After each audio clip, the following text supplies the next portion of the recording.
Bismillahirrahmanirrahim. Alhamdulillah nahmaduhu wa nasta'inuhu wa nastaghfiruh. Wa na'udzu billahi min syururi anfusina wa min sayyiati a'malina. May yahdihillahu fala mudilla lahu wa may yudlil fala hadiya lahu. Asyhadu an la ilaha illallah wahdahu la syarika lah. Wa asyhadu anna Muhammadan abduhu wa rasuluh la nabiyya ba'dah. Allahumma salli wa sallim ala nabiyyina Muhammad wa ala alihi wa sahbihi ajma'in, amma ba'd. Hadirin dan hadirat serta para pemirsa yang saya hormati, Assalamualaikum warahmatullahi wabarakatuh. Alhamdulillah, kita bersyukur kehadirat Allah Azza wa Jalla. Berkat taufiknya kita dapat meneruskan lagi pada pagi ini dengan dua lagi Al-Asma'ul Husna, nama-nama Allah yang terbaik, yaitu nama Allah Al-Wali dan Al-Maula. Dalam masa lebih kurang 1 jam ini, kita akan bahas tentang dua nama ini saja. Sebagaimana kita sama-sama maklum mengetahui, Al-Asma'ul Husna sangat mustahak.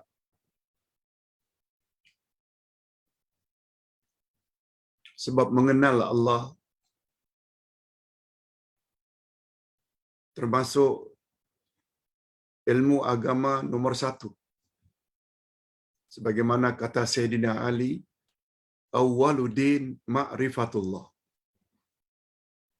Awal-awal agama adalah mengenal Allah.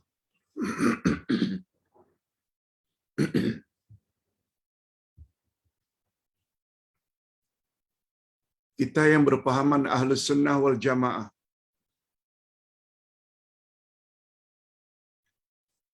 tahu bahwa cara mengenal Allah yang paling tepat pertama melalui Al-Asma'ul Husna, kaji satu demi satu nama Allah yang 99. Dan yang kedua, cara yang kedua adalah melalui ayat-ayat Allah. Apakah ayat-ayat Qur'aniyah? Apakah ayat-ayat kauniyah? Ayat Qur'aniyah iaitu kita belajar tafsir. Itu juga cara kita untuk mengenal Allah. Siapa Allah itu? Pelajari tafsir. Tidak cukup sekedar Quran itu dibaca, tapi tidak difahami maknanya. Sebab mendakwa kasihkan Allah, sayangkan Allah. Al-Quran itu surat daripada Allah. Quran itu kalamullah. Kalau kita punya kekasih, jiwa tak tenang bila tak baca surat dari kekasih, mendakwa kasihkan Allah. Quran hanya dibaca, tapi tidak difahami kehendak kekasih.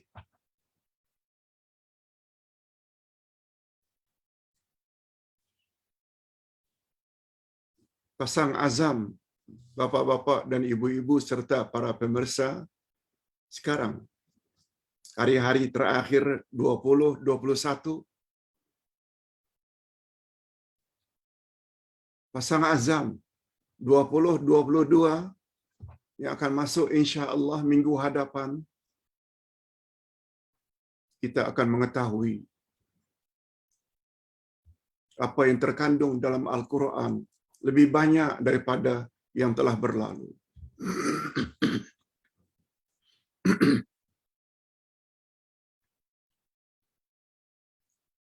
Ustaz sedang menekuni sekarang ini tafsir ayat-ayat iman. Terpaksa buat 2 jilid tafsir ayat-ayat iman. Sebab ayat-ayat iman terdapat 89 kali disebut oleh Allah dalam Al-Quran. Ustaz sedang final tafsir ayat-ayat iman jilid 1. Itu baru 45.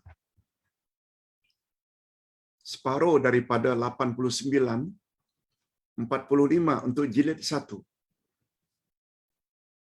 Itu saja muka suratnya atau halamannya dah 500 muka surat. InsyaAllah akhir atau pertengahan Januari tahun 2022, bapa-bapa dan ibu-ibu dapat memanfaatkan tafsir ayat-ayat iman jilid 1. InsyaAllah. Kesemuanya itu adalah dalam rangka kita untuk mengenal Allah lebih dekat. Okey. Demikian mukaddimah, di mana kesimpulannya mengenal Allah adalah ilmu nomor 1 dalam Islam. Cara mengenal Allah yang tepat ada 2, melalui Al-Asma'ul Husna dan melalui ayat-ayat Allah. Nah, sekarang kita fokus kepada nama Allah Al-Wali dan Al-Maula.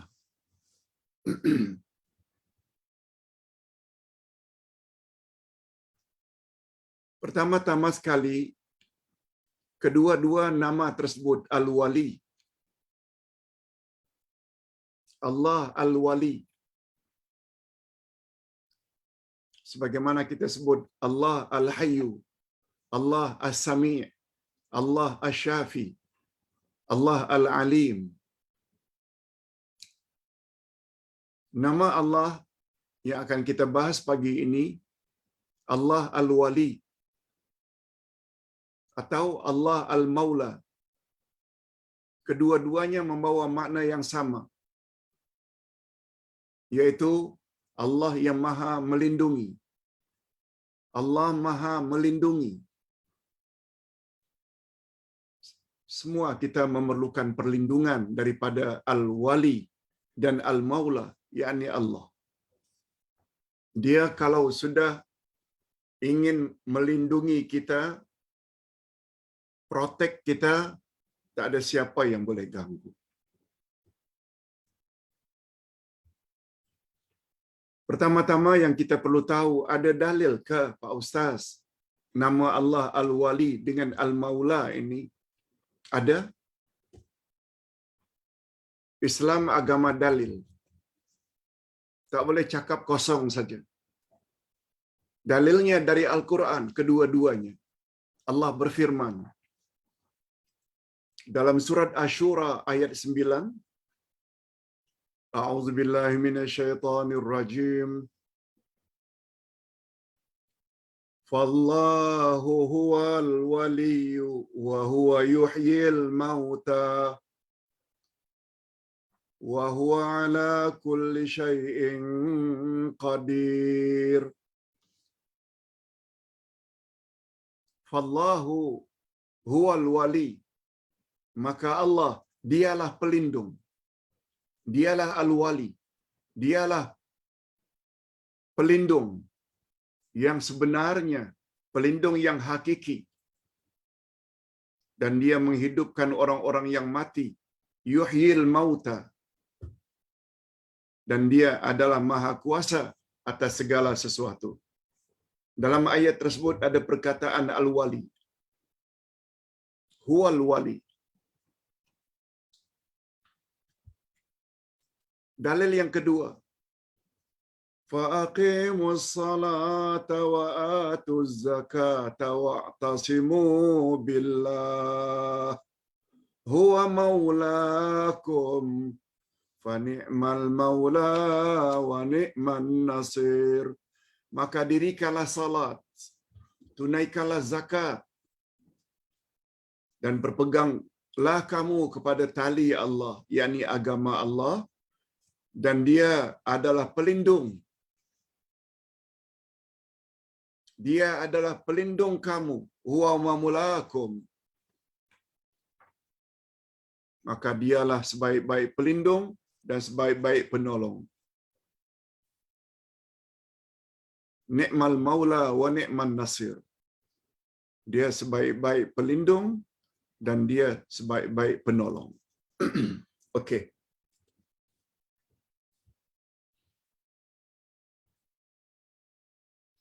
Hadirin dan hadirat serta para pemirsa yang saya hormati, setelah kita mengetahui dalil,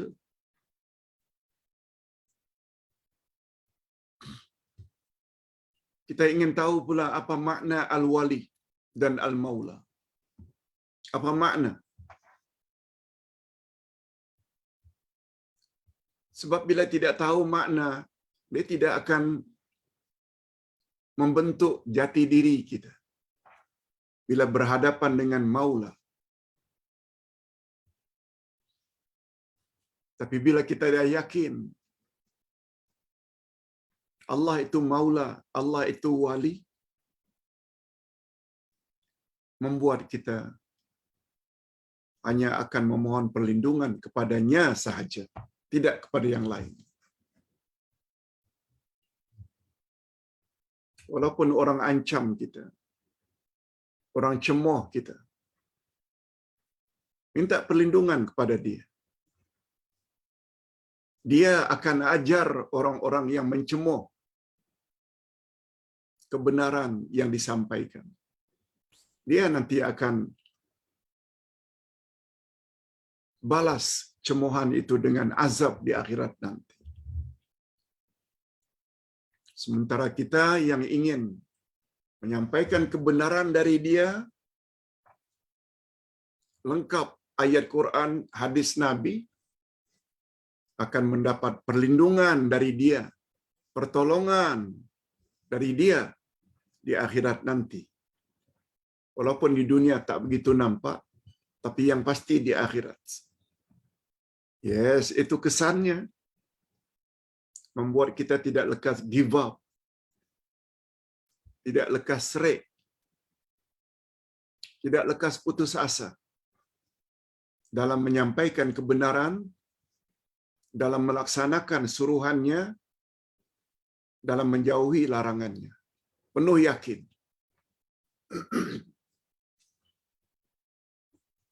Okey.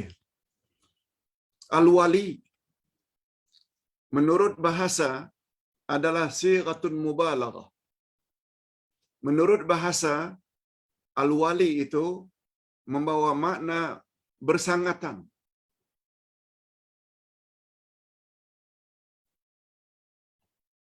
Daripada isim fa'il al-wali yang membawa makna al-qurbu wad-dunu, dekat dan hampir. Itu sebabnya kalau seseorang itu mendapat gelaran wali Allah, menunjukkan dia orang yang sangat hampir dan dekat dengan Allah. Yang mencakupi juga makna an-nasir, penolong, as-sayyid, penghulu, mutawalliul amr, mengurus segala-galanya, malikut tadbir, yang memiliki kuasa mentadbir. Itu wali menurut bahasa. Oleh itu sesiapa yang mengurus, oleh itu siapa yang mengurus dan mengatur urusan pihak lain, maka dia dikatakan sebagai walinya. Maksudnya, dialah yang mengurus segala urusan mereka. Mungkin dari sinilah muncul istilah wali murid.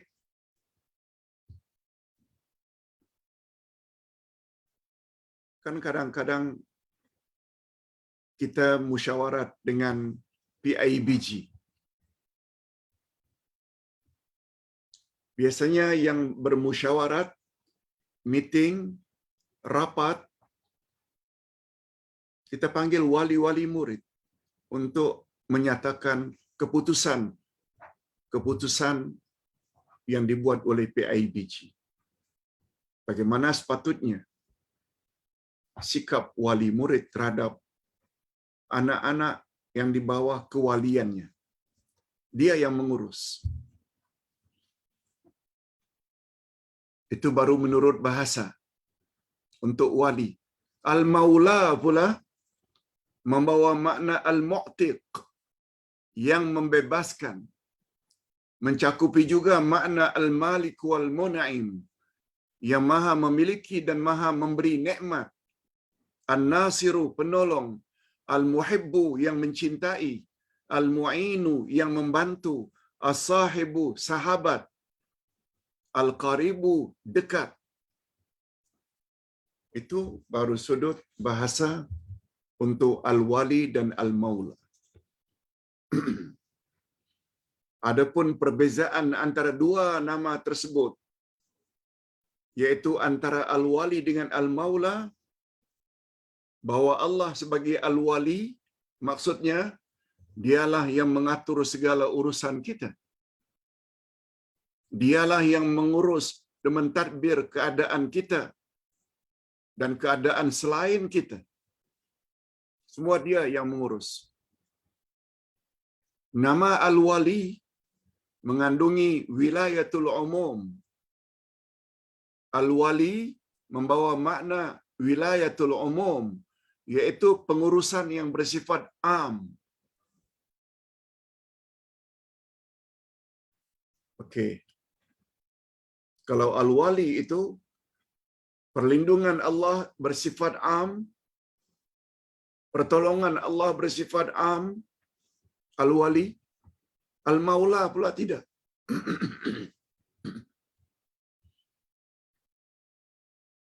Al-Maula dengan makna fahuwa man tarkunu ilaihi, yaitu dia Allah yang kepadanya anda cenderung. Wa ta'tamidu alaihi, dialah Allah yang kita bersandar kepadanya. Wa tahtami bihi 'inda syiddah war rakha. Itu makna Al-Maula. Dialah Allah yang kita berlindung kepadanya ketika kita susah dan ketika kita senang. Dan ini pula termasuk ke dalam wilayatul khusus, wilayah khas.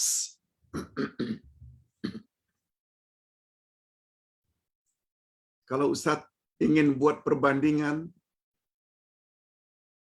antara wali dengan maula, hampir sama dengan perbandingan antara Ar-Rahman dengan Ar-Rahim.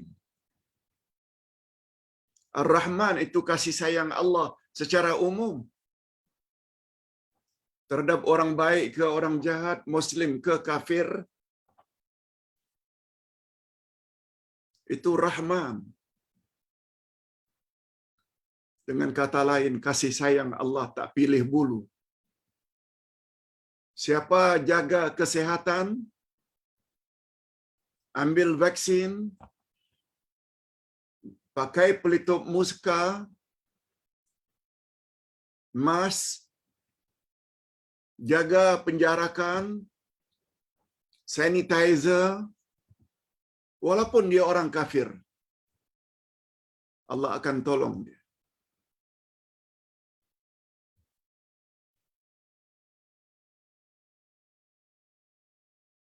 Itu Rahman. Dia orang Islam ke dia orang kafir, bila dia buat usaha-usaha untuk kesehatan, rajin bersenam, jogging, makan makanan yang berkhasiat, dia akan dapat kesehatan. Bila dia berusaha lebih, dia akan dapat rezeki. Orang Islam juga macam itu. Tapi Rahim tidak. Rahim ini kasih sayang Allah khas kepada orang-orang beriman sahaja.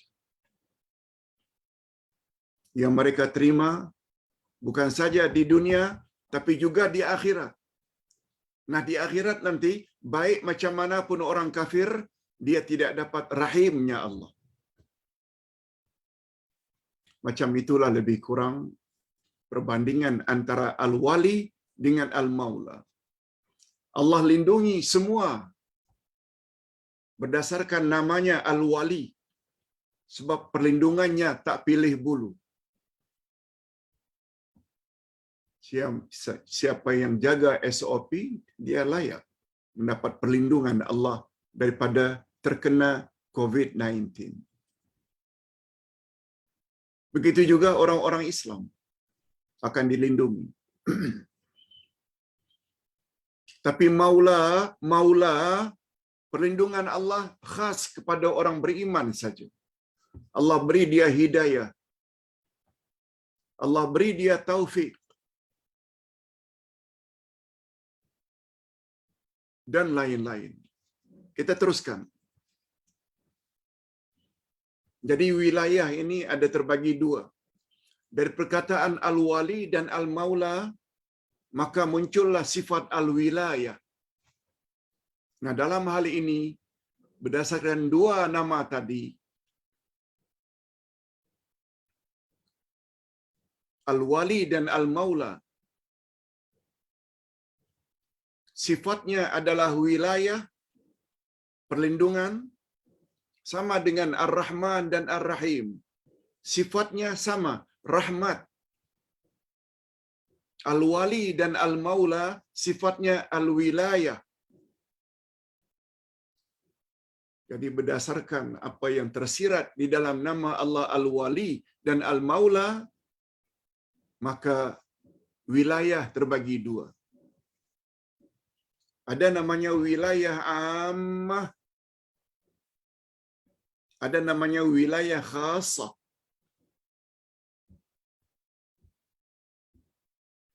Bapak-bapak dan ibu-ibu serta para pemirsa yang saya hormati, pagi ini kita dapat lagi ilmu. Ada wilayah ammah, ada wilayah khasah yang akan kita jelaskan sebentar lagi.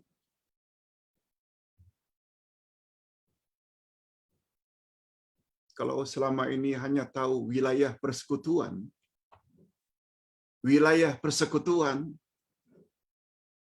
tak masuk bab ini. Tak masuk bab ini. Kuala Lumpur, wilayah persekutuan, dia tak masuk bab ini. Bila kita bahas nama Allah Al-Wali dan Al-Maula, Al-Wali membawa makna wilayah ammah. Al-Maula membawa makna wilayah khasah. Nah, sekarang kita bahas apa dia wilayah ammah, Pak Ustaz. Wilayah ammah, wilayah umum. Allah SWT adalah wali dan maula bagi semua makhluk. Dialah yang mencipta segala-galanya. Dialah yang mengatur dan mengurus semua urusan dan menentukan takdir mereka. Kita semalam dah belajar tentang takdir. Allah tidak hanya menentukan takdir orang-orang Islam, orang-orang yang beriman, tapi juga orang-orang kafir tertakluk dengan takdir ilahi. Apakah mereka itu berada di langit atau di bumi? Lihat, sifatnya umum. Hatta para malaikat Allah yang cipta.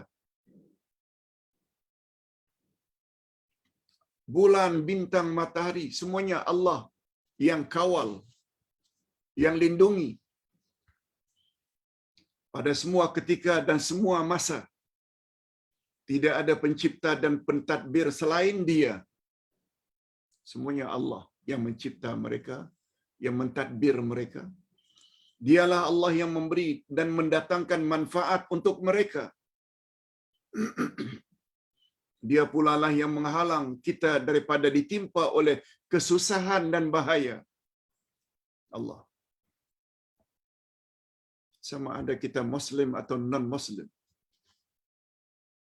Kalau buat usaha-usaha yang dapat terselamat kita daripada malapetaka, akan selamat walaupun dia orang kafir. Kita semua tanpa kecuali berada di bawah kekuasaannya.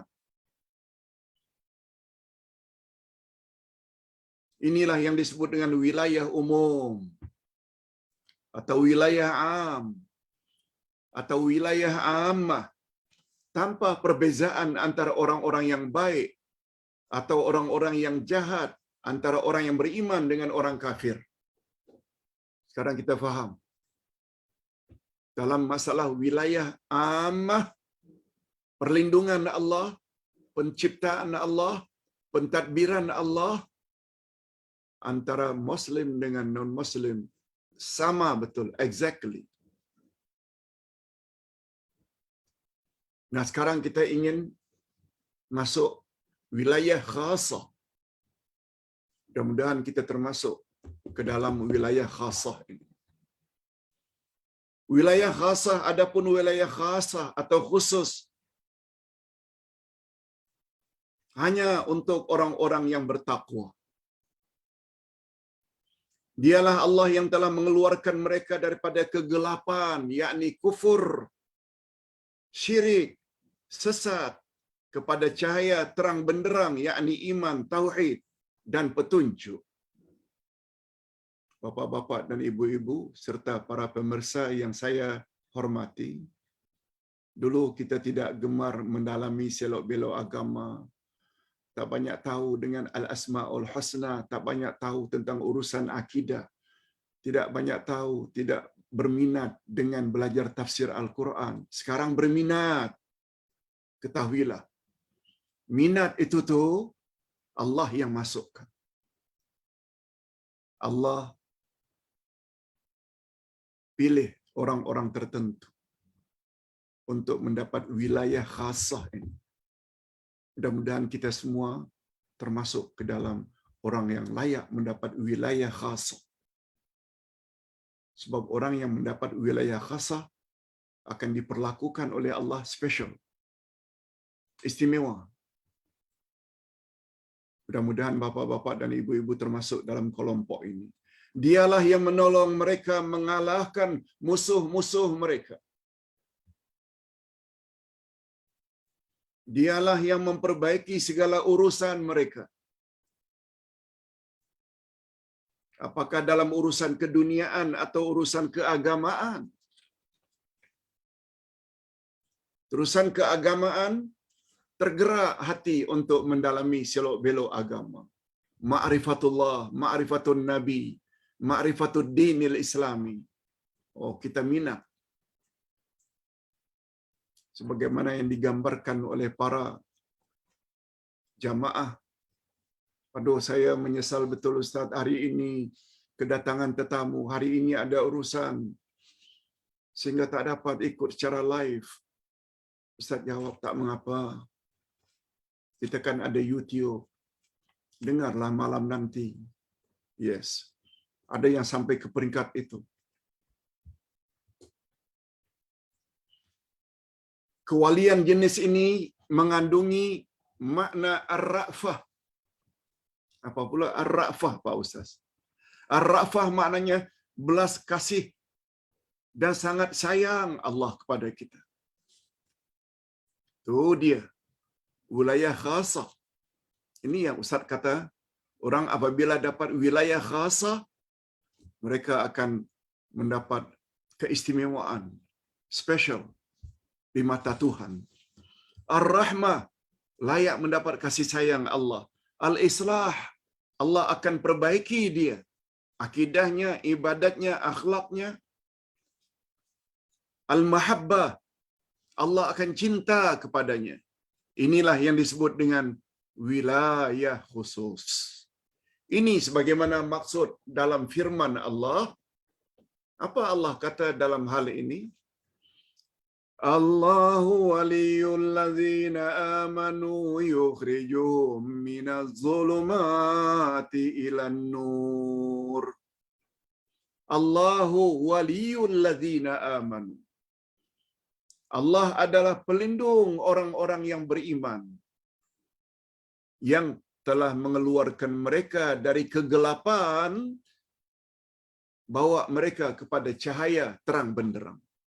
Kegelapan di sini maknanya daripada kafir kepada iman, daripada syirik kepada tauhid, daripada perkara buat bid'ah kepada ikut sunnah Nabi. Yes.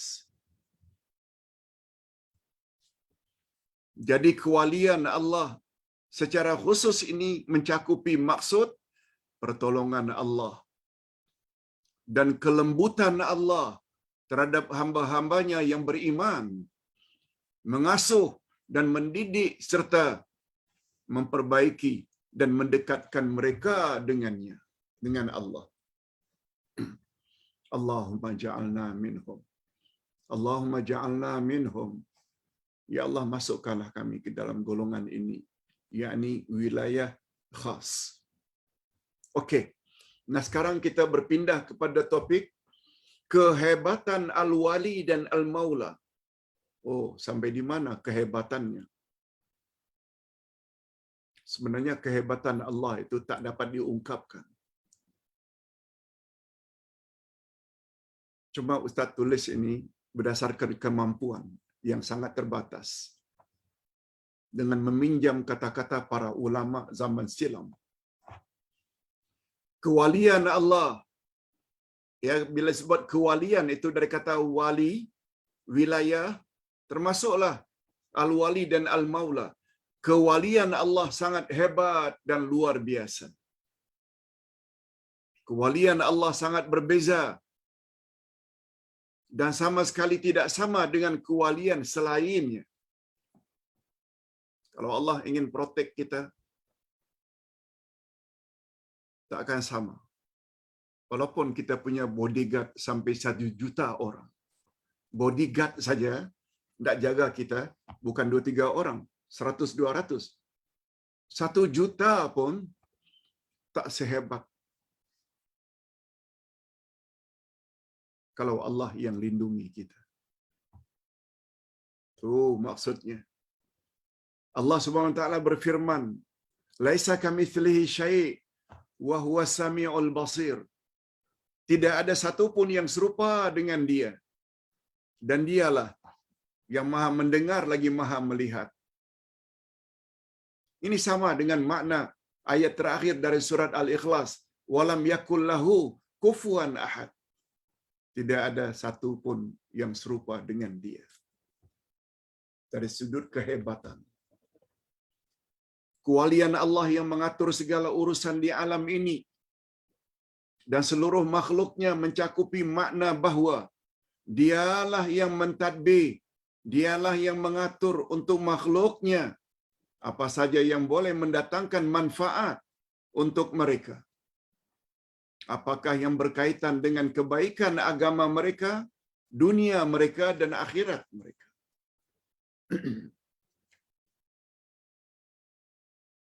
Segala-galanya Allah yang handle. Allah Subhanahu wa taala telah menamakan dirinya dengan nama Al-Wali dan Al-Maula. Allah sendiri yang menamakan dirinya bahwa Dia adalah Al-Wali, Dia adalah Al-Maula berdasarkan hadis ayat yang telah kita sebutkan pada permulaan tadi. Allah yang menamakan dirinya sebagai Al-Wali dan Al-Maula sebagai Al-Asma'ul Husna. Allah Subhanahu wa taala berfirman, "Amittakhadhu min dunihi awliya fallahu huwal wali wa huwa yuhyil mauta wa huwa ala kulli syai'in qadir." Atau patutkah mereka mengambil pelindung-pelindung selain Allah? Maka Allah Dialah pelindung yang sebenarnya, pelindung yang hakiki. Dan Dia menghidupkan orang yang sudah mati.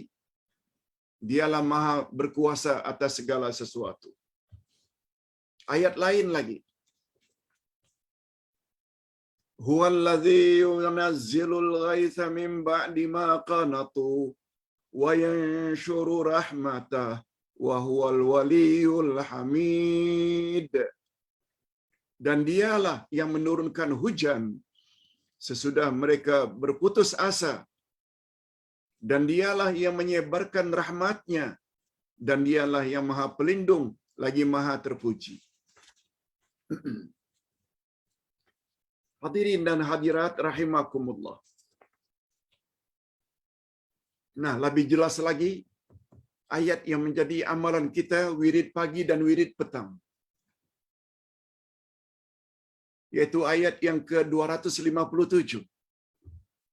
Salah satu ayat yang bagus kita jadikan amalan wirid pagi dan wirid petang. Ustaz kan ada sebut dalam buku wirid Rasulullah sallallahu alaihi wasallam, kita hendaklah baca pagi dan petang 10 ayat dari surat Al-Baqarah.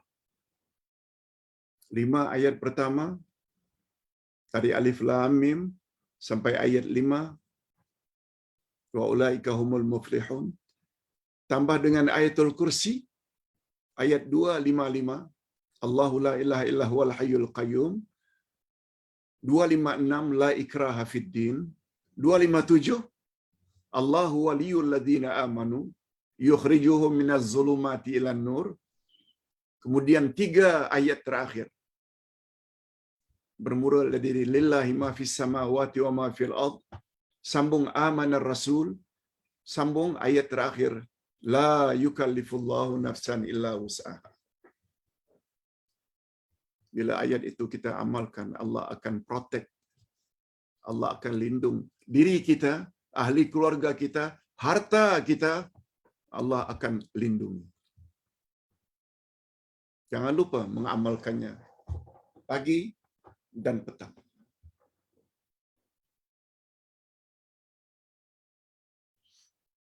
Nah, sekarang kita fokus kepada ayat 257. Apa kata Allah? Allahu waliyul ladzina amanu yukhrijuhum minaz zulumati ilan nur walladzina kafaru awliya'uhumut taghut yukhrijunahum minan nuri ilaz zulumat. Allah adalah pelindung orang-orang yang beriman, yang telah mengeluarkan mereka dari kegelapan kepada terang benderang. Kegelapan di sini maknanya daripada kafir, daripada syirik, daripada bid'ah, daripada dalalah sesat, kepada iman, kepada tauhid, kepada ikut sunnah Nabi, kepada hidayah. Kemudian apa kata Allah? Walladzina kafaru awliya'uhumut taghut. Adapun orang-orang kafir, pemimpin dan pelindung mereka adalah taghut. Taghut maknanya syaitan. Menurut Sayyidina Umar ibn al-Khattab radhiyallahu anhu. Umar ketika ditanya, ya Amiral Mu'minin, ma huwa taghut? At-taghut huwa syaitan.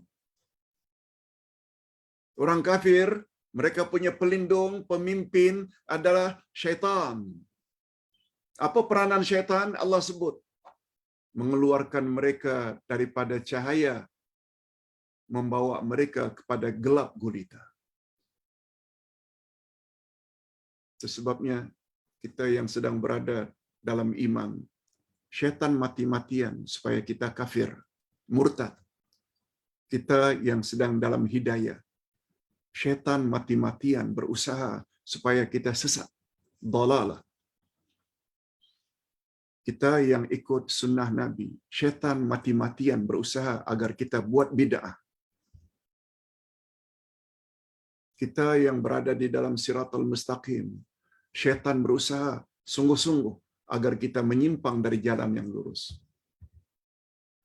Kita dah jelaskan makna siratal mustaqim. Ikut jalan Nabi, ikut jalan Khulafaur Rasyidin, An-Nabiyyin was-Siddiqin wasyuhada was-Salihin. walaupun kita dah sampaikan makna siratal mustaqim sampai berbuih mulut, kita tetap saja dicop sesat, Wahabi sesat. Tak apa, nanti di depan mahkamah ilahi Allah tidak bela siapa. Orang yang ikut Nabi, ikut Khulafaur Rasyidin, atau yang ikut hawa nafsu, Allah akan bela siapa? Tak apa, di dunia buatlah suka-suka hati. Ustaz harap para penonton sekalian, para pemirsa, bapa-bapa dan ibu-ibu, hendaknya faham hakikat ini. Kita bila ingin menyampaikan kebenaran, memang ada saja orang yang akan menentang, yaitu syaitan. Allah sendiri yang sebut syaitan itu terbagi dua. Ada syaitan jin, ada syaitan insan. Allah berfirman, wa kadzalika ja'alna likulli nabiyyin aduwa syayatinal insi wal jinni. Bagi tiap-tiap nabi itu ada musuh yang terdiri dari syaitan insan dan syaitan jin. Mana-mana orang yang menolak kebenaran, itulah dia syaitan insan. Dan kata ulama akidah dan ulama tafsir, syaitan insan lebih berbahaya dari syaitan jin. Itu sebabnya dalam ayat tersebut, surat Al-Ma'idah, Al-An'am kalau tak salah, ayat yang ke-112, Al-An'am 112 kalau tak salah, disebut dulu syayatinal insi wal jin. Syaitan insan dan syaitan jin. Padahal ayat-ayat lain Allah selalu sebut jin dulu baru insan, sebab jin dicipta lebih dahulu baru insan. Tapi dari sudut permusuhan, Allah sebut dulu syayatinal insi wal jinni, syaitan insan dan syaitan jin. Kata ulama tafsir, ini memberi makna permusuhan dan perseteruan. Syaitan insan terhadap orang beriman lebih berbahaya daripada syaitan jin. Syaitan jin, baca saja ayatul kursi, a'udzubillahi minasyaitanirrajim, dia lari. Syaitan insan, bacalah, dia tak akan lari. Azanlah, syaitan jin akan lari terhadap orang-orang yang menolak kebenaran ini. Azanlah, dia buat aja. Kena faham perkara ini. Itu sebabnya dalam beragama, kefahaman sangat mustahak untuk membentuk jati diri. Jadi orang yang cekal atau orang yang tidak. Okey, kita teruskan. Dari beberapa ayat di atas maka dapatlah diambil beberapa kesimpulan. Ini kesimpulan dari ayat-ayat di atas. Pertama, Allah yang mengatur kehidupan semua makhluknya. Ia menghidupkan, mematikan dan lain-lain. Satu. Yang kedua, Allah pelindung bagi orang-orang yang beriman dengan mengeluarkan mereka dari kegelapan kepada terang benderang. Gelap maknanya daripada kufur kepada iman, atau dengan makna lain daripada syirik kepada tauhid, atau makna lain daripada kesesatan kepada hidayah. Sedangkan pelindung-pelindung orang kafir adalah syaitan. Taghut dengan makna syaitan. Syaitan pula berusaha mengeluarkan manusia yang sudah beriman supaya syirik.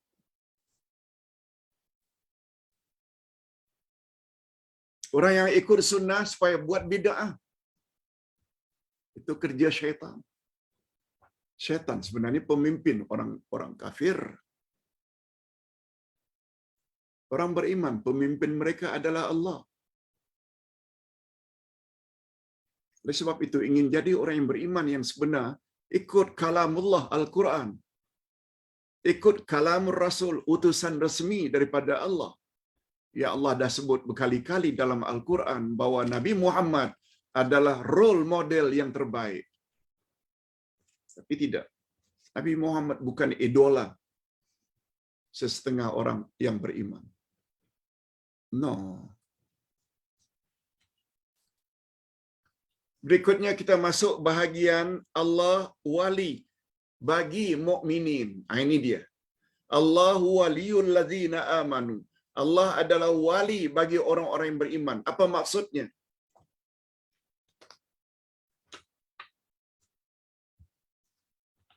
Hadirin dan hadirat rahimakumullah. Jika Allah mengatur segala urusan makhluknya termasuk juga urusan orang-orang kafir, Allah Subhanahu wa taala telah memberi rezeki bukan saja kepada orang-orang beriman tapi juga kepada orang kafir. Apakah boleh dan wajar jika Allah adalah juga bagi orang-orang kafir? Ini pembahasan kita. Kalau kita dah faham tadi ada wali umum, ada wilayatul ammah, ada wilayatul khasah, sebenarnya tak payah diulanglah, kita dah faham. Kewalian dari sudut penciptaan, menghidupkan, mematikan, memberi nikmat, menghindarkan dari malapetaka, itu namanya wali. Wali itu namanya wali ammah. Itu sebabnya perlu adanya maula dengan makna wilayah khasah. Selain mencipta, memberi nikmat, menghindarkan daripada malapetaka, ada tambahan untuk maula wilayah khasah. Allah beri hidayah, Allah bimbing, Allah beri taufik sehingga gemar mendengar pencerahan yang boleh menyelamatkan akidah, cara ibadat dan akhlak kita. Sekali lagi kita berdoa mudah-mudahan kita termasuk ke dalam golongan orang-orang yang mendapat wilayah khas. Jadi ringkasnya, berdasarkan ayat 257 tadi, Allah adalah waliul mukminin dengan membawa makna wilayah khasah.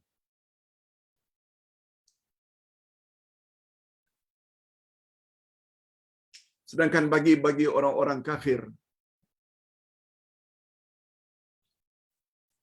wali mereka itu adalah taghut, syaitan.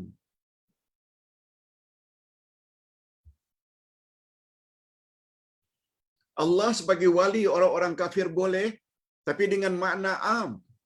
Allah yang mencipta, Allah menghidupkan, Allah mematikan, Allah memberi kesehatan, Allah menyembuhkan penyakit, itu sama. Tapi mereka tidak memperoleh wilayah khasah. Sekarang kita berpindah pula kepada wali-wali Allah. Apa pula makna wali-wali Allah, Ustaz? Nah, hadirin dan hadirat, ada satu buku yang cukup menarik dari Imam Ibnu Taimiyah. Judul topik itu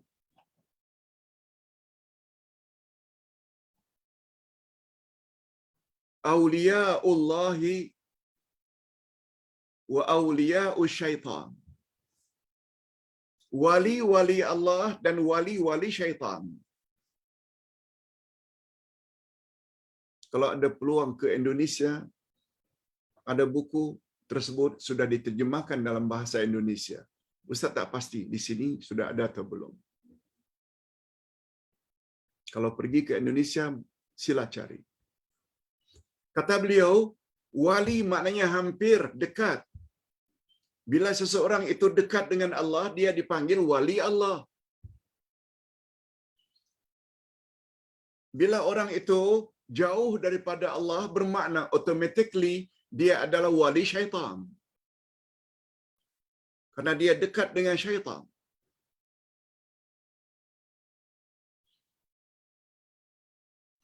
Nah, untuk menjadi wali Allah, syaratnya ada dua saja, yaitu iman dan takwa.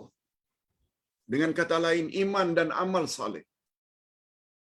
Iman itu akidah. Takwa, bukankah takwa itu membawa makna buat suruhan, jauhi larangan? Dengan kata lain, amal saleh.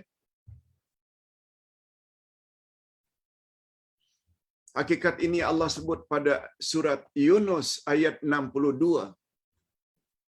Yes, 62 dan 63.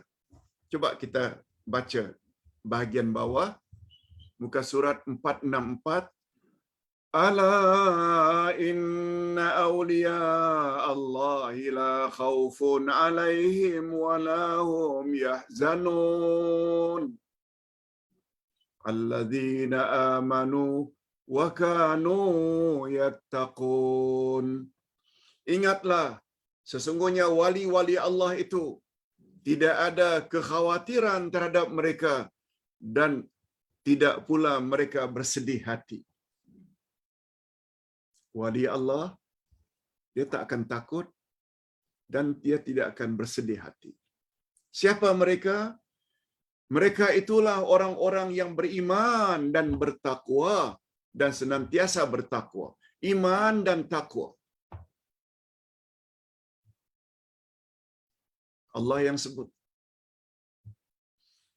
Oleh sebab itu tak kira jantina, laki-laki ke wanita, dia ustaz ke, dia murid, dia PM ke, dia nelayan miskin ke, penoreh getah, buruh kasar, dia MB ke,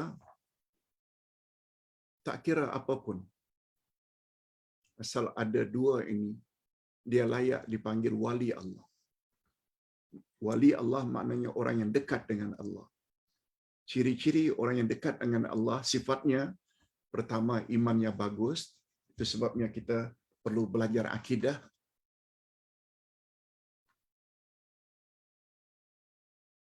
Takwanya mantap, itu sebabnya kita perlu belajar tafsir. Mengapa tafsir, Pak Ustaz?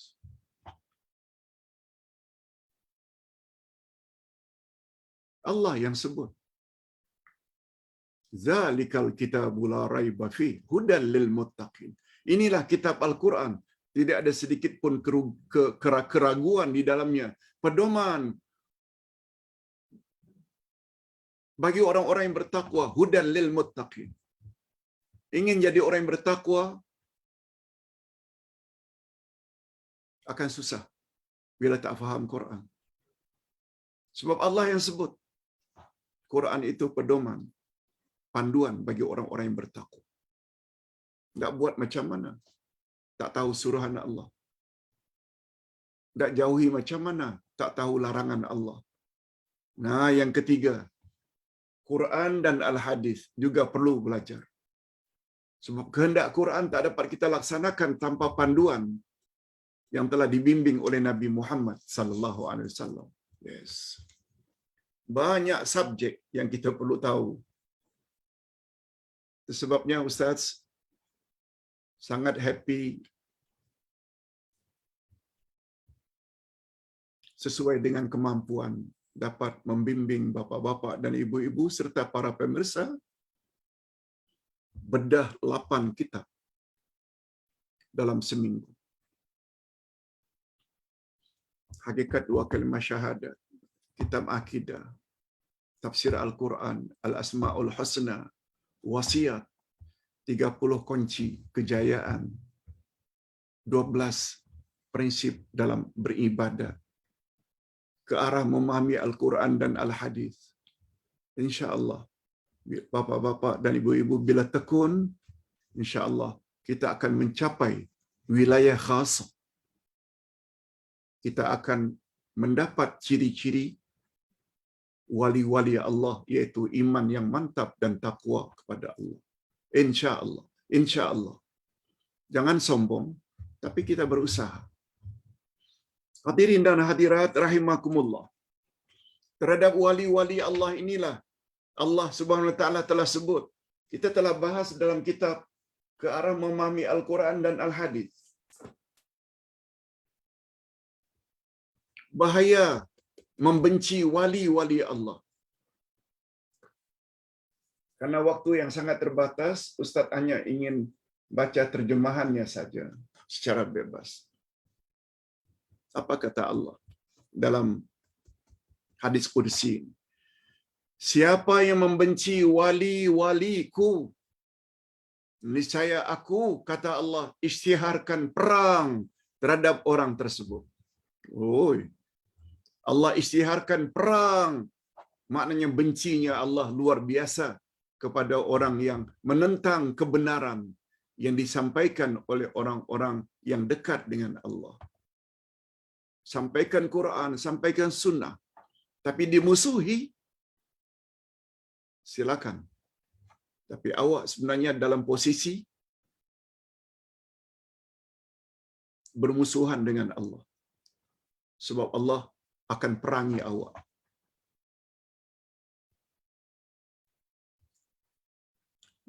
Tidak ada sesuatu yang paling membuat Allah itu cinta kepada seseorang kecuali terhadap orang yang membuat perkara-perkara fardu, perkara-perkara wajib, salat 5 waktu, puasa Ramadan, zakat, haji dan umrah jika ada kemampuan, ihsan pada mak bapak. Orang yang buat itu tu Allah sangat cinta. Kemudian Allah kata, kecintaan Allah bersangat-sangatan lagi bila selain yang fardu, dia buat pula yang sunat-sunat. Allahu Akbar. Kita yang buat bukan hanya salat fardu yang 5, juga rawatib, qabliyah, ba'diyah, duha, tahajud, witir. Bukan saja puasa Ramadan, juga puasa-puasa sunat, Senin, Kamis, hari-hari putih, hari Arafah, hari Ashura. Bukan saja zakat, tapi juga infak, wakaf, sedekah. Allahu Akbar. Allah sangat sayang. Dan bila Allah dah sangat sayang, kata Allah, aku akan menjadi telinganya ketika dia mendengar. Aku akan menjadi matanya ketika dia melihat. Aku akan menjadi kakinya ketika dia berjalan. Aku akan jadi tangannya ketika dia memegang. Aku akan jadi lidahnya ketika dia bercakap.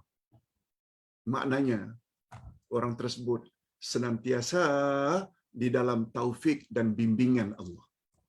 Yes. Itu keringkasannya. Mudah-mudahan kita termasuk ke dalam golongan wali-wali Allah. Begitu juga apabila nama Allah Al-Wali atau Al-Maula didampingi atau disebut bersamaan dengan nama-nama Allah yang lain. Seperti Al-Wali dengan Al-Hamid. Ada contohnya. Sila baca. Al-Wali dengan Al-Hakim. Sila baca. Ini yang paling mustahak untuk kita sebut sekarang ini. Apa Ustaz kesan positifnya bila kita sudah faham terhadap nama-nama Allah Al-Wali dan Al-Maula? Apa kesannya Pak Ustaz dalam diri kita? Dalam membentuk jati diri kita untuk menjadi mukmin dan mukminah. Bila kita faham adanya wilayah ammah dan wilayah khasah. Nah, 1 jam sudah kita berbahas. Ada kesan atau tidak? Ustaz harap akan berkesan. Bukti kesannya itu, coba lihat, sesuaikan dengan 2 perkara ini. Kesan beriman pada 2 nama ini, Al-Wali, Al-Maula. Buah atau hasil atau kesan keimanan seseorang terhadap 2 nama Allah ini, Al-Wali dan Al-Maula, apakah terhadap wilayah khusus atau wilayah umum? Antaranya ialah, pertama,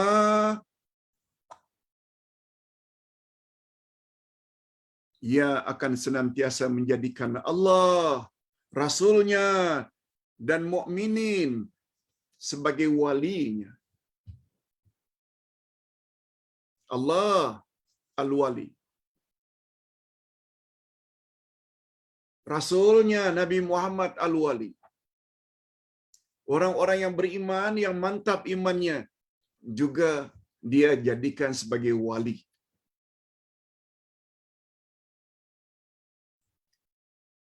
Mengapa Ustaz selain Allah juga Rasul dan orang beriman? Allah yang sebut. Allah yang sebut. Wa may yatawallallaha wa rasulah walladzina amanu fa inna hizballahi humul ghalibun. Bukan Ustaz yang cakap. Allah yang cakap. Barang siapa mengambil Allah, Rasulnya, dan orang-orang yang beriman menjadi walinya, wali maknanya di sini penolong. Di antara makna wali kan penolong tadi, An-Nasir. Siapa yang menjadikan Allah dan Rasulnya dan orang-orang beriman sebagai penolongnya, maka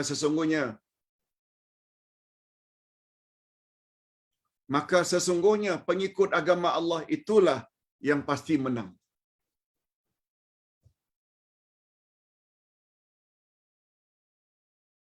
Ini seolah-olah semacam sindiran terhadap orang-orang Islam yang lebih suka rangkul-rangkulan, bekerja sama dengan orang kafir. Ini Allah tegur.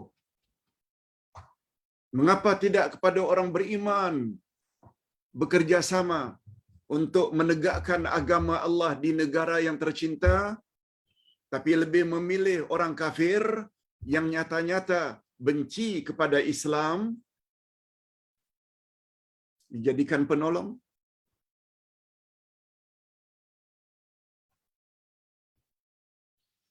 Tak perlulah Ustaz komen panjang, ayat ini cukuplah.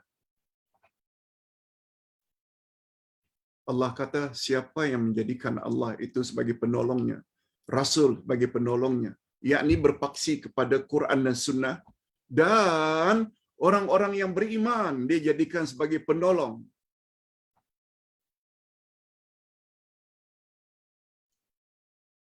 Orang yang jenis inilah yang akan menang. Kemenangan jangan diartikan kemenangan di dunia saja ya. Kemenangan di akhirat. Apalagi kalau kita menolong puak-puak kafir sehingga mereka yang berkuasa, sehingga kita tak selesa mengamalkan ajaran Islam di negara sendiri. Oh, itu perkara besar nanti di akhirat. Awak akan diminta pertanggungjawabannya. Pandai-pandailah. Hadirin dan hadirat rahimakumullah, yang kedua, jiwanya akan senantiasa tenang, tidak akan takut, dan tidak mudah sedih.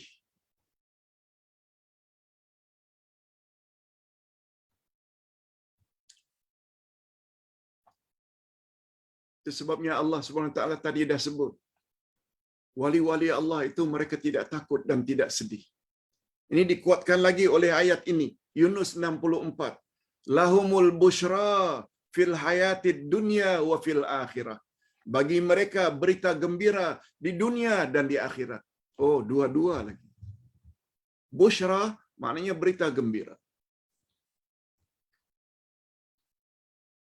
Itu sebabnya marilah kita berusaha untuk memiliki dua ciri-ciri tadi, yaitu iman dan takwa. Dalam majlis online kita ini, kita bersyukur pada Allah dari satu sisi yang telah turunkan 2 tahun yang lalu COVID-19. Kalau tak, memang kita tak jumpa. Selama 40 tahun Ustaz tak pernah ceramah online macam ini. Semuanya offline, pergi ke masjid, pergi ke dewan, pergi ke rumah, pergi ke tempat-tempat secara manual. Lihat tuh hikmahnya COVID-19, kita jumpa. Kita dapat acara mingguan bedah 8 buku. Mudah-mudahan ini semua dapat membentuk kita terhadap 2 ciri-ciri wali Allah. Iman mantap, takwa juga mantap. Dengan kata lain,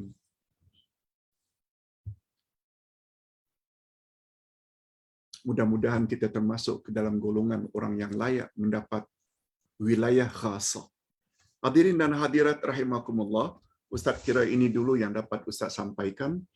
Cuma ada 2-3 pertanyaan yang Ustaz rasa perlu Ustaz jawab secara umum atau secara ringkas. Pak Ustaz,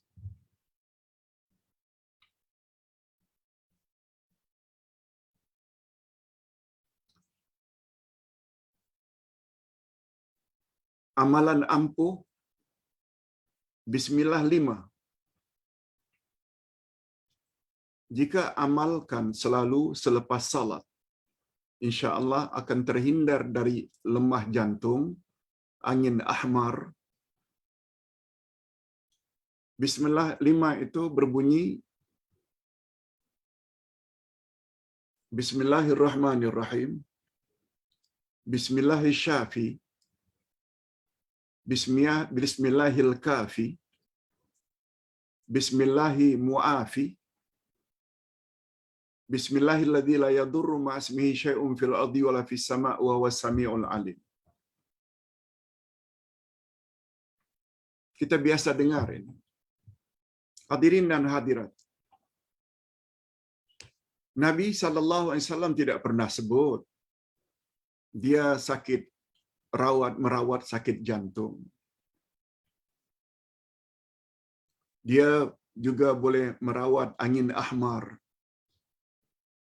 Itu semua berdasarkan pengalaman orang-orang dulu yang kita panggil dengan mujarrabat. Mujarrab maknanya amal yang pernah dicoba oleh orang-orang atau alim ulama dahulu. Ternyata berkesan. Terhindar dari angin ahmar, stroke, paralysis,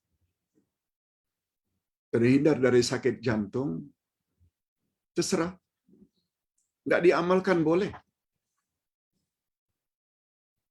Tapi dengan syarat jangan kata itu dari Nabi. Adapun amalannya menurut pandangan Ustaz, walaupun tidak disebut oleh Nabi, masih boleh lagi. Sebab ini mengandung sanjungan. Doa akan terbagi 2. Ada doa ut-talab, doa sambil meminta. Yang kedua, doa ussana, doa sanjungan. Sehingga Rasulullah sallallahu alaihi wasallam pernah bersabda dalam hadis sahih, afdalud doa alhamdulillah. Doa yang paling afdal adalah alhamdulillah. Betul tak dalam alhamdulillah tidak ada permintaan pun? Betul tak dalam alhamdulillah hanya sanjungan? Segala puji milik Allah.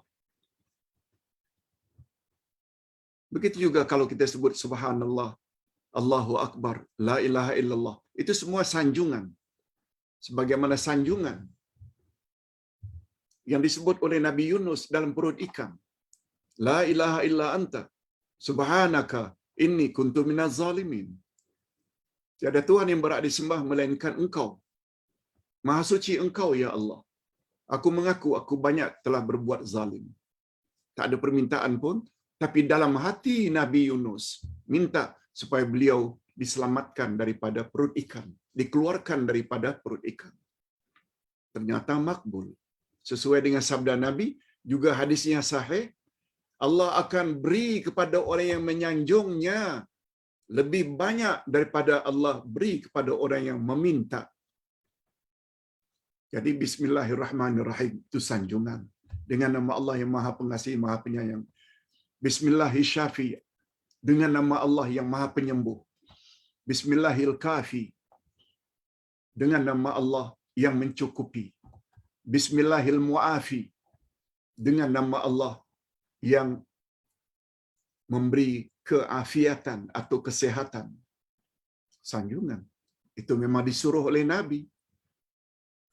Cuma jangan lupa ketika kita baca itu, dalam hati kita minta, hindarkan saya daripada paralyze, hindarkan saya daripada stroke, hindarkan saya daripada angin ahmar, hindarkan saya daripada sakit jantung. Itu cuma jangan katakan itu dari Nabi. Dia adalah amal-amal orang dahulu, dan kebetulan bacaan-bacaan itu tidak ada bercanggah, apalagi bacaan yang kelima memang datang dari Nabi.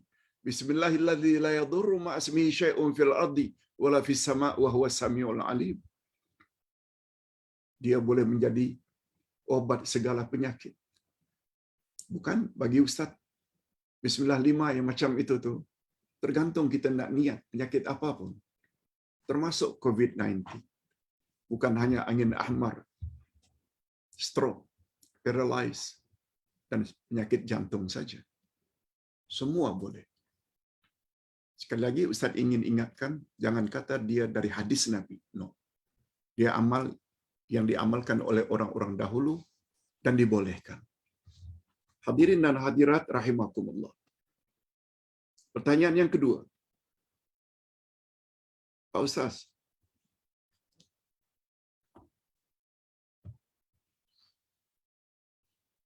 Ayahanda Uday, alhamdulillah ada jemaah panggil Ayahanda, mungkin masih muda agaknya.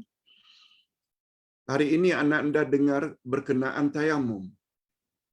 Ingin tanya, pertama sapu muka, selepas itu tangan, akhirnya kaki ke? Betul ke fahaman anak anda? Masya Allah. Ini satu pertanyaan yang ikhlas, ingin bimbingan. Insya Allah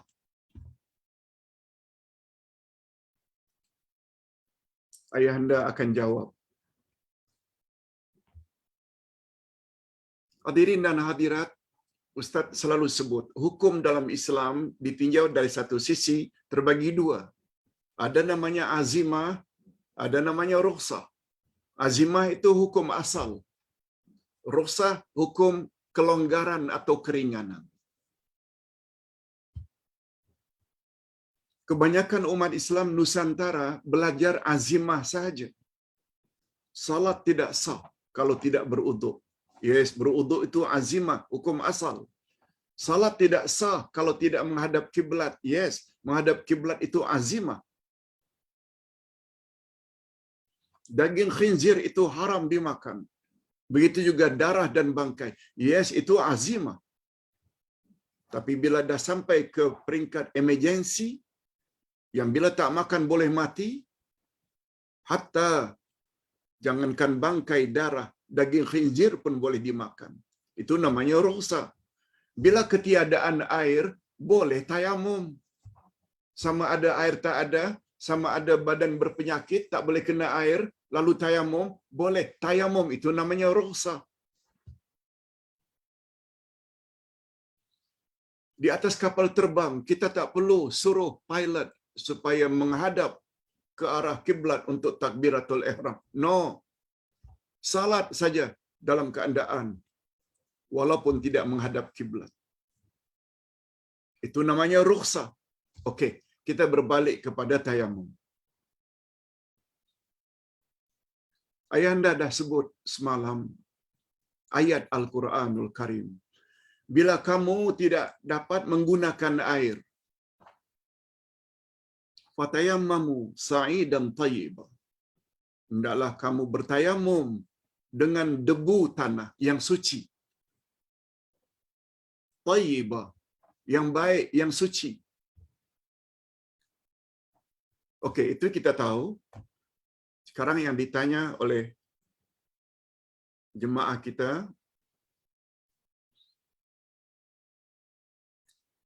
anggota tayamum tak sama dengan anggota wuduk. Dan satu tambahan lagi, Tayamum bukan saja pengganti uduk. Istilah orang kita angkat hadas kecil. Tayamum juga boleh jadi pengganti mandi junub. Seseorang apabila sakit, sedangkan dia bermimpi keluar mani, atau dia telah bergaul suami istri, lalu paginya demam panas, dia boleh tayamum. Dan tayamum pengganti mandi junub, tayamum pengganti wuduk sama, yaitu muka dan tangan. Tangan pun sampai di pergelangan tangan sahaja. Bukan sampai ke siku. Bukan. Sampai siku ni ambil uduk dengan air. Sedangkan tayamum, tepuk, bawa dari atas sampai ke bawah, sekali saja. Ingin tepuk sekali lagi juga boleh. Sedangkan yang datang dari hadis dafa'atan wahidah, cukup satu tepuk. Boleh untuk muka dan tangan sekali. Dafa'atan wahidah dalam hadis. Dalam hadis juga menyebut tangan ini sampai ke pergelangan sahaja. Tak boleh dikias dengan uduk sampai ke siku. Tak boleh. Dalam bab ibadat jangan kias-kias. Pernah terjadi di zaman Nabi SAW, seseorang yang setelah dia mengadakan hubungan kelamin suami isteri, dia sakit. Teringat yang Nabi kata boleh bertayamum, pengganti mandi junub. Lalu dia fikir, oh kalau mandi itu mesti sekujur badan, kena air, lalu pun dia berguling-guling di padang pasir. Ya, sana semua kan pasir dulunya. Sampai sekarang pun. Dia keluar rumah, lalu dia berbaring-baring, berbolak-balik, seluruh badannya kena debu. Itu anggapan dia. Setelah siangnya dia datang pada Nabi SAW, ya Rasulullah, saya dalam keadaan junub, sedangkan saya tak boleh mandi karena sakit. Lalu saya pun tayamum.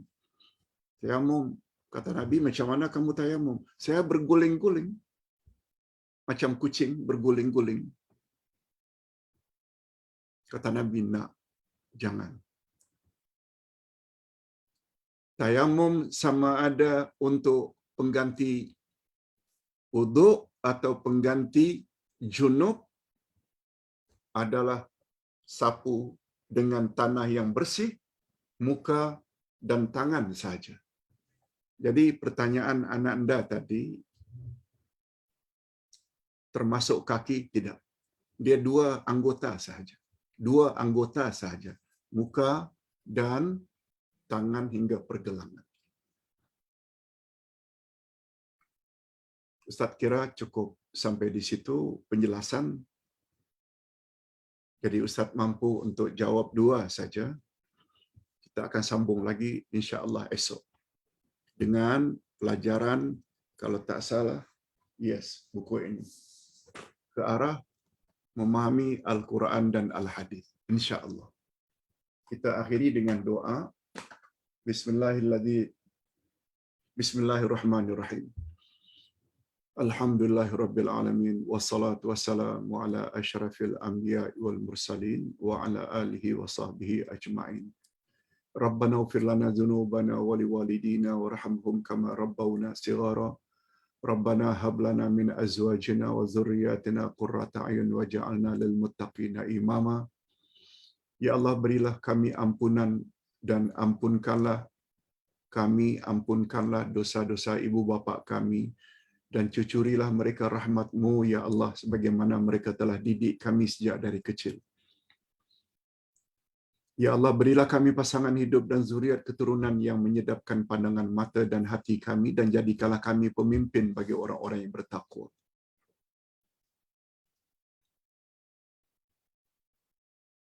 Allahumma ja'alna min awliyaik. Ya Allah, jadikanlah kami menjadi wali-wali-Mu, ya Allah. Dan lebih khusus lagi kami mohon, kiranya Engkau masukkanlah kami ke dalam golongan orang-orang yang layak mendapat wilayah khasah. Birahmatika ya arhamar rahimin. Allahumma inna nas'aluka ilman nafi'a wa rizqan thayyiba wa amalan mutaqabbala. Ya Allah, kami mohon kepadamu agar Engkau anugerahkan kami ilmu yang bermanfaat, rezeki yang baik-baik lagi halal, serta amal yang diterima. Ya Allah, ya Tuhan kami, hindarkanlah kami daripada segala bentuk malapetaka. Bagi yang sedang sakit, tak kira apa jenis sakitnya, tolong ya Allah sembuhkan mereka. Sebab tidak ada kuasa yang dapat menyembuhkan kecuali hanya Engkau. Bagi yang telah meninggal dunia, berilah mereka keampunan-Mu, ya Allah. Terimalah segala amal salehnya, ya Allah. Jadikanlah kuburan mereka bagaikan taman-taman syurga, dan jangan Engkau jadikan kuburan mereka bagaikan kawah-kawah dari api neraka. Selanjutnya, berilah kepada keluarga yang ditinggalkan kesabaran yang mendalam. Wassallallahu ala nabiyyina Muhammad wa ala alihi wa sahbihi ajma'in. Alhamdulillahirabbil alamin.